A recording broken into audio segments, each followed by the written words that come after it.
नमस्कार, मैं अंजना और आप देख रहे हैं अभ्यंक न्यूज नेटवर्क, भारत का सबसे सर्वाधिक खबरों वाला चैनल, जो आपको निष्पक्ष सच्ची खबरें सबसे पहले अभ्यंक न्यूज नेटवर्क पर मिलती है। भोपाल में वेदांत की गूंज, आत्मज्ञान को जीवन का केंद्रीय बिंदु बताया आचार्य प्रशांत ने।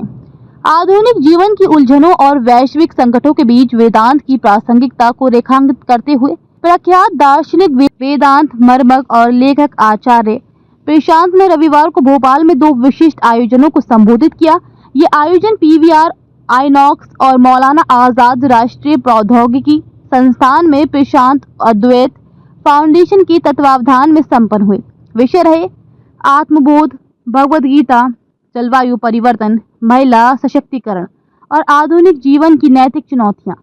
दिन का पहला आयोजन पीवीआर आइनॉक्स में हुआ, जहां आचार्य प्रशांत ने पहली बार वेदांत को सिनेमा जैसे आधुनिक माध्यम के जरिए प्रस्तुत किया। ये पहल दर्शाती है कि आध्यात्मिक विचार अब पारंपरिक सीमाओं को पार कर समकालीन मंचों पर आ रहे हैं। उन्होंने कहा, वेदांत कोई रूढ़ ग्रंथ नहीं, यह आज के विज्ञान, तर्क और जीवन शैली से जुड़ा हुआ दर्शन है। इसे सिनेमाघरों जैसे जनसुलभ मंचों पर लाकर हम इसे आम जनमानस तक पहुंचा सकते हैं। राज्य के शीर्ष इंजीनियरिंग कॉलेज मौलाना आजाद राष्ट्रीय प्रौद्योगिकी संस्थान मैनेट में हुए मुख्य व्याख्यान में आचार्य प्रशांत ने कहा, भगवद गीता कोई पुरातन धार्मिक ग्रंथ नहीं, बल्कि आज के हर व्यक्ति के भीतर चल रही लड़ाई का समाधान है। अर्जुन की दुविधा वही है जो आज के युवा के भीतर है, कर्तव्यों को लेकर भ्रम, भय और असमंजस। उन्होंने आत्मज्ञान को जीवन का केंद्रीय बिंदु बताया और कहा कि जब तक व्यक्ति स्वयं को नहीं जानता, तब तक शिक्षा और तकनीकी ज्ञान अधूरा रहता है। जीवन का उद्देश्य केवल नौकरी या सफलता नहीं है, बल्कि खुद को जानना और संतुलित व सजग जीवन जीना है।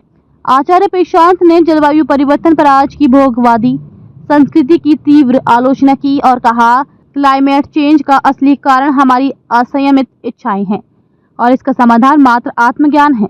उन्होंने युवाओं से अपील की कि वे उपभोग की होड़ से बाहर निकले और पर्यावरण जागरूकता को अपनाएं।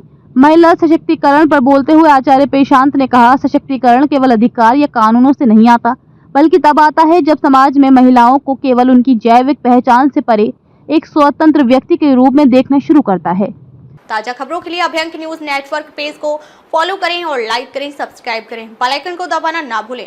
अगर आप हमें फेसबुक, ट्विटर, इंस्टा के माध्यम से देख रहे हैं तो फॉलो, कमेंट करना ना भूलें।